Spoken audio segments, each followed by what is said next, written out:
নমস্কার, আপনারা দেখছেন সময় কলকাতা। সময় নিউজ নিয়ে আমি পৃথা রয়েছি আপনাদের সঙ্গে। এখন চোখ রাখবো বিস্তারিত খবরে। পালা বদলের পর রাজ্যে প্রশাসনিক স্তরে ব্যাপক রদবদল নতুন বিজেপি সরকারের।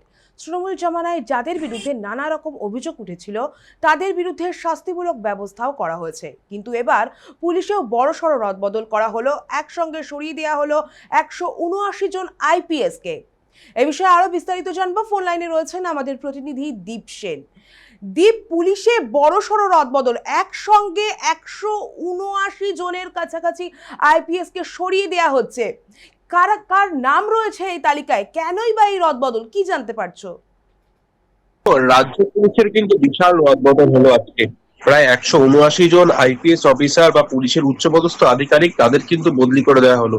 সেই লিস্টে কিন্তু একাধিক নাম রয়েছে, যেমন বারাসাত জেলা পুলিশের পুলিশ সুপার রয়েছে, বারাসাত জেলা পুলিশের এসপি, অ্যাডিশনাল এসপি, এসডিপিও রয়েছে। পাশাপাশি কিন্তু রাজ্য পুলিশের একাধিক বড় বড় যে পোস্ট, সিআইডি, এসপিজি, একাধিক পোস্টে কিন্তু রদবদল করা হয়েছে। এবং এই রদবদল কিন্তু যেটা যেটা জানা যাচ্ছে, এই রদবদল কিন্তু একটা যে নিয়ম মাফিক রদবদল, সেই রদবদলই হয়েছে।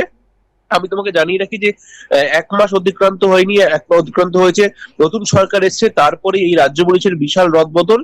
এবং এখনো পর্যন্ত যেটা জানা যাচ্ছে 169 জন উচ্চপদস্থ যারা আধিকারিক রয়েছে তাদের কিন্তু রদবদল করা হয়েছে। ধন্যবাদ দীপ আমাদের সঙ্গে থাকার জন্য। যেমনটা আমরা জানতে পারছি যে এই 179 জন আইপিএস এর তালিকায় রয়েছেন বারাসাত জেলার পুলিশ সুপার পুষ্পা ও এসডিপিও বিদ্যাগর অজিঙ্কা আনন্দ।